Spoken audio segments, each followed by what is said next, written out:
नमस्कार, मैं अंजना और आप देख रहे हैं कर्म कसौटी न्यूज। आइए एक नजर डालते हैं आज की बड़ी खबर पर। ई रिक्शा चोर गिरोह का पर्दाफाश, कानपुर पुलिस की बड़ी सफलता। 3 शातिर वाहन चोर गिरफ्तार, कई थानों में दर्ज है संगीन मुकदमे। कानपुर में पुलिस को मिली बड़ी सफलता। स्वरूपनगर पुलिस ने वाहन चोरी करने वाले गैंग का भंडाफोड़ करते हुए 3 शातिर आरोपियों को गिरफ्तार किया है।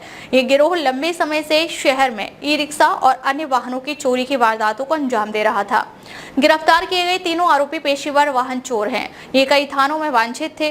इनसे पूछताछ में कई अन्य चोरी की घटनाओं का खुलासा होने की संभावना है। कानपुर पुलिस आयुक्त के निर्देश पर चलाए जा रहे अपराधियों के विरुद्ध अभियान के तहत स्वरूपनगर थाना पुलिस को मिली बड़ी सफलता। गिरफ्तार किए गए आरोपी आकाश यादव, विशाल मिश्रा और मोहित कनौजिया, तीनों पर कानपुर नगर के अलग अलग थानों में हत्या, लूट और चोरी जैसे संगीन मामले दर्ज हैं।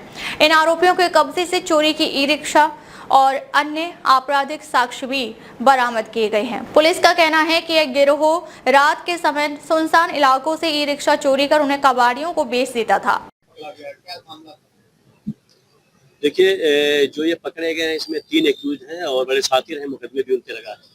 ये पिछले हम लोग 10 दिन से यहाँ पे शिकायतें मिल रही थी कि जहर पुरानी के माध्यम से जो महिला चालक हैं और जो पुरुष चालक हैं उनके ई रिक्शा को ये लोग उठाते थे और उसकी बैटरी निकाल करके रिक्शे को कहीं पे ड्रॉप कर देते थे और बैटरी उसकी सेल कर देते थे। तो पहले भी हम लोगों ने कार्रवाई की थी और पिछले 10-12 दिनों में जितने इस तरीके की घटनाएं हुई उसको हमने रजिस्टर्ड करवाया, मुकदमे लिखवाया और फिर हमारे इंस्पेक्टर स्वरूपनगर ने पूरी टीम लगा कर इसकी घेराबंदी की। तो 3 एक्यूज पकड़े गए हैं जो साथी रहे और जिन्होंने यहाँ पे बेचा है सामान वो भी ऑलरेडी एक्यूज है, उन पर भी हमारी टीम लगी हुई है।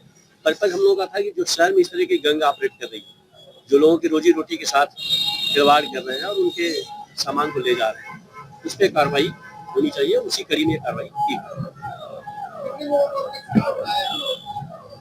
मैंने कहा ना कि 10 मुकदमे तो मैंने लिखवाए।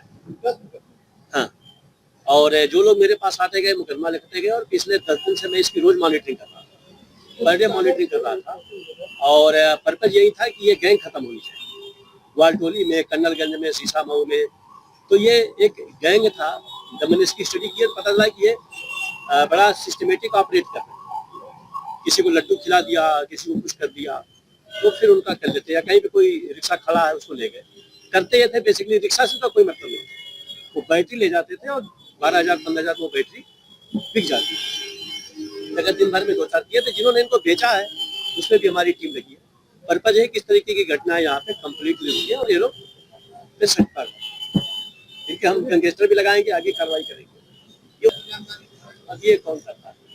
तो बेसिकली मैं ग्वालटोली में गया था, तो वहाँ पे एक तिवारी है, उनका नंबर दे देना। तो वो लखनऊ तक गए कि साहब हमारा रिक्शा उठाया। हमने कहा तुम परेशान हो।